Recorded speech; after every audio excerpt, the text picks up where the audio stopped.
now the talking points memo, American politics, stormy political weather. And a lot of it has to do with this Hurricane Helene. Here are the stats as we know them.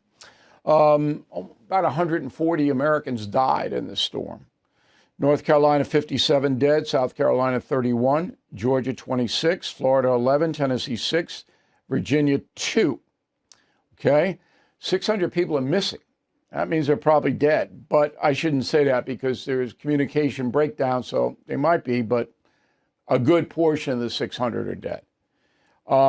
2 million people still without power right now, including Bernie Goldberg. I talked to him this morning and texting. He lives in Asheville. I got hammered in Asheville. So Goldberg's going south to Miami. He said, I'm the first person ever to flee a storm by going to Florida. So at least he's kept his sense of humor, but he's out. He doesn't have power. His generator doesn't work, on and on and on and on. So Bernie's heading south. The estimated damage is going to be about $200 billion. And that's why all the insurance premiums for everybody in America are going up. Because all of these insurance companies have to pay these claims, and then they raise their prices for everybody to make up for it. I mean, if you have renewed your insurance policy or try to buy insurance, you know it's insane. Insane from what it was just 2-3 years ago. And it'll go up again.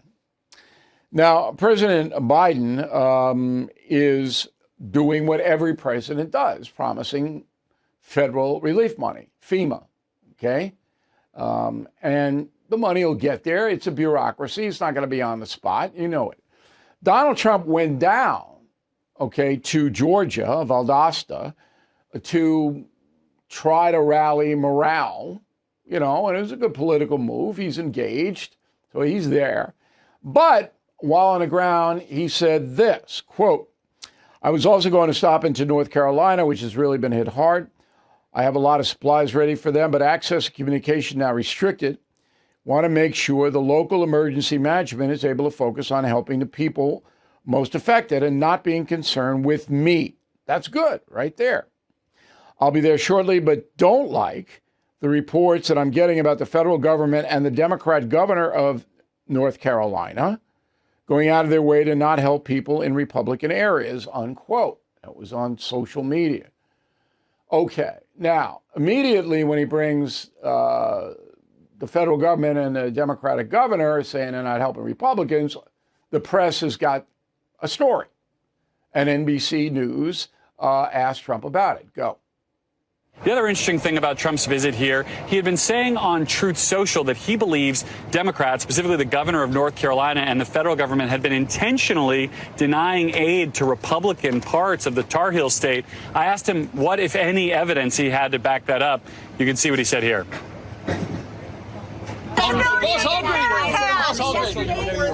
Democrats intentionally not getting aid to Republican areas. What was that in reference to? Governor Kemp did call. Just take a look. Where's that coming from? Biden did call Governor Any Kemp evidence for that, yesterday. Mr. President? You got to vote Trump, people.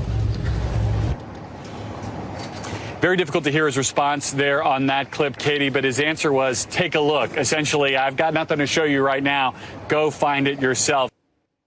Okay, so there isn't much backup for Trump's assertion that the Democrat governor of North Carolina and the federal government are withholding aid from Republican areas. We can't find it. So this is going back to a recurring theme.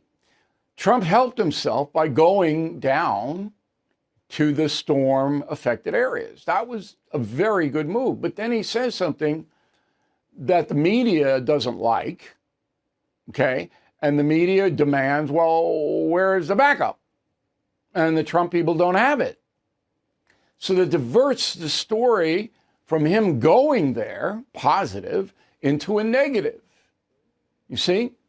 So I'm saying to myself, what Trump needs to do is hire a fact person to follow him around. But he won't. I know that. But he could have 2 or 3 people. All they do, I have them. I pay my people to be fact people. I do it. It's not that hard. The job is hard, but it's not hard to find people to do it. Okay? And don't say anything you can't back up. Hey, Bill O'Reilly here. America is at a breaking point. Record inflation, interest rates, debt. The last thing we need is more reckless government spending and higher taxes, and they could happen. But a Harris presidency could bring us into that zone, plus a hit to your retirement savings. So protect your savings with American Hartford Gold. They'll help you secure your retirement by diversifying with physical gold and silver. Start with a simple phone call. They'll guide you through the process, even deliver gold and silver right to your door, or place it directly in your IRA or 401k. Don't wait. These safe haven assets can protect you in an economic crisis. Call or text American Hartford Gold today. Tell them O'Reilly sent you to get up to $15,000 of free silver on qualifying orders. Call 866-501-5201. That's 866-501-5201. Or text Bill to 65532. Again, 866-501-5201 or text Bill to 65532. Thank you for watching the No Spin News. To watch the full episode anytime on BillO'Reilly.com, please sign up to become a premium or concierge member.